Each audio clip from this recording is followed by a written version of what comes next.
बड़े जंगल के पास मौजूद एक गांव में रंगैया नामक एक आदमी रहता था। उसका घर उसी जंगल के पास में था।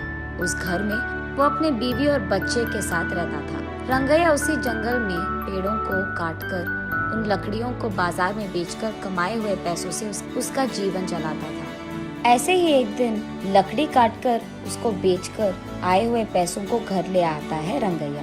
उसे देख उसकी पत्नी रत्नम्मा ऐसे कहती है, सारी जीवन ऐसे ही काटनी है क्या, लकड़ों को काटते हुए? अब क्या हो गया? क्या हो गया? ज्यादा पैसा कमाना नहीं है तुमको, अपने बेटे को पढ़ाना नहीं है, घर नहीं खरीदना है, हमेशा इसी घर में रहते हुए उन्हीं लकड़ियों को काट कर उन्हें बेचकर जीना है क्या? ऐसे कहती है। जब देखो बस पैसों का ही चर्चा, और कुछ सोचती भी नहीं हो क्या तुम? हाँ, मुझसे पूछना है कि और कोई सोच नहीं है, पर आपका तो सोच नहीं बदल रहा। इसके बाद रंगैया उसकी बातों को सुन नहीं पाता है, इसलिए वो चुपचाप वहाँ से चले जाता है।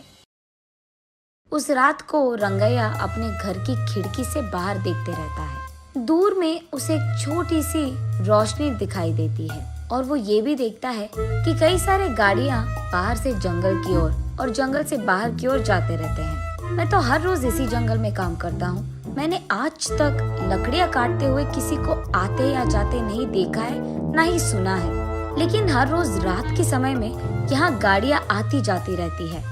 मुझे कुछ तो करके जानना होगा कि वहाँ हो क्या रहा है। अगले दिन सुबह उठते ही जहाँ उसे कल रात रोशनी दिखी थी, उसी तरफ जाता रहता है रंगैया। वहाँ उसे झाड़ियों के बीच एक गुफा दिखाई देती है। उस गुफा में वो डरते डरते जाता है।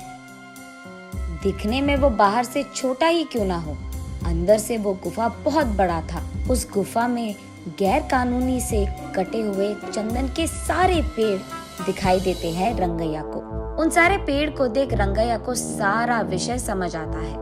अच्छा, तो बात ये है कि चोरी से इन चंदन के पेड़ों को यहाँ छुपाकर इन्हें रात के समय में यहाँ से बाहर निकालकर बेच रहे हैं पैसों के लिए। वो उसके चारों ओर देखने लगता है। तब उसे अचानक किसी के पास आने के आवाज सुनाई देती है। तुरंत वो एक चंदन के बड़े पेड़ों के पीछे छिप जाता है। कुछ देर बाद घर जाने की कोशिश में वो उठने के लिए सहारा के लिए नीचे मौजूद पत्थर पे हाथ रख के अपने आप को उठाने की कोशिश करता है।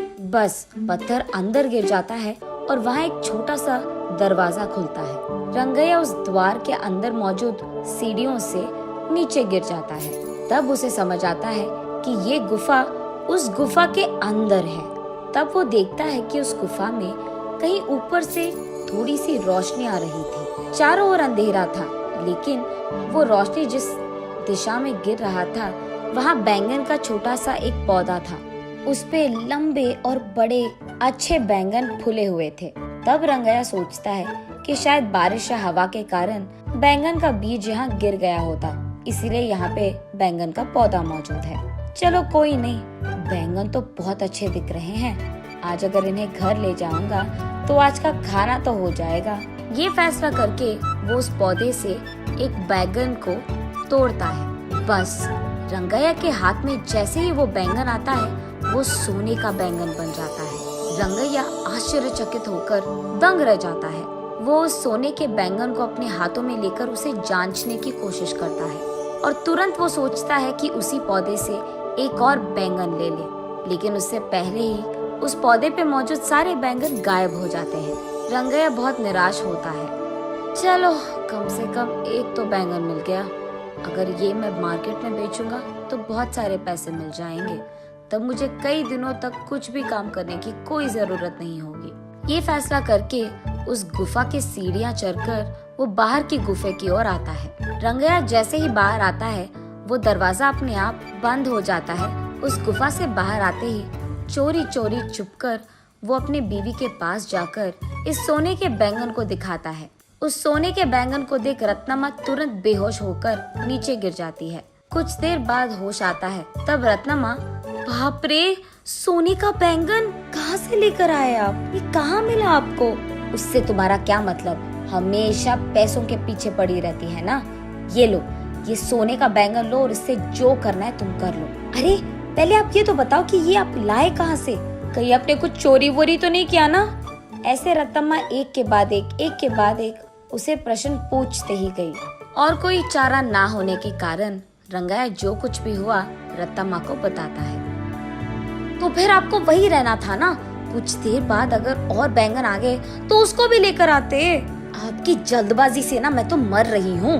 चलो जो हो गया सो हो गया, इस बैंगन से हम बहुत सारे दिन ना कोई भी काम करे बिना आराम से रह सकते हैं। गधे को अगर सोने का सिंहासन पे बैठाया गया ना, उसकी बुद्धि तो गधे की ही रहेगी ना।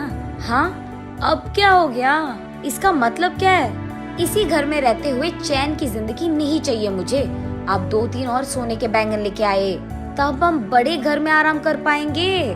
देख, हमें नहीं पता कि उस पौधे पे वापस सोने के बैंगन आएंगे कि नहीं, और इतना ही नहीं, उस गुफा में जाना बहुत बहुत मुश्किल है और घातक भी। वहाँ चंदन के पेड़ छुपे हैं रत्ना। अगर मैं पकड़ा गया ना, मेरा लाश तक नहीं मिलेगा तुझे। अब इस सब की क्या जरूरत है, जितना है उतने में खुश रहेंगे, कहता है रंगैया। तुम मर्द हो भी। वहाँ के चंदन के पेड़ों के बारे में जाकर पुलिस को बता दो। वहाँ के चोरों को वो खुद लेकर जाएंगे और चंदन पेड़ भी खाली कर देंगे। तब गुफा पूरा खाली हो जाएगा।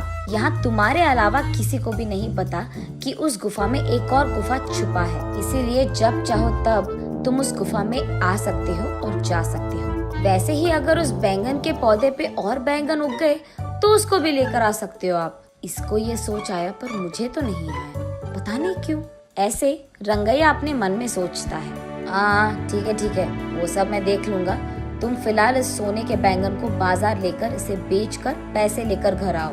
ये कहकर रंगैया उसके घर से सीधा पुलिस स्टेशन जाता है और गुफा में हो रही गैर कानूनी व्यापार के बारे में उनको बताता है। पुलिस वहां आकर सबको गिरफ्तार करते हैं और चंदन के पेड़ों को भी वहां से खाली कर देते हैं। अब इस कारण गुफा में डरते हुए जाने की कोई जरूरत नहीं थी रंगैया को। अगले दिन वो उस नीचे वाली गुफा में बैंगन के पौधे के पास जाता है। तब वो देखता है कि वो पौधा बैंगन से भरा था। इस बार वो एक बैंगन को लेकर जल्दबाजी में दूसरा बैंगन लेने ही जा रहा था कि सारे बैंगन गायब हो जाते हैं। तब रंगैया को समझ आता है कि असली बात ये है कि बैंगन रोज के एक ही मिलते हैं। ऐसे वो उस दिन के लिए एक सोने का बैंगन लेके घर चले जाता है। तब रत्तम्मा उन सोने के बैंगन को बेचकर आए हुए पैसों से एक बड़ा बंगला खरीदती है। तब से जब भी रंगैया को पैसों की जरूरत थी, वो उस गुफा में जाकर बैंगन लेकर उसे बेचकर आए हुए पैसों से खुशी से रहता था। जल्द ही रंगैया और रत्तम्मा उस गांव के ही जमींदार बन जाते हैं और खुशी से जीते हैं।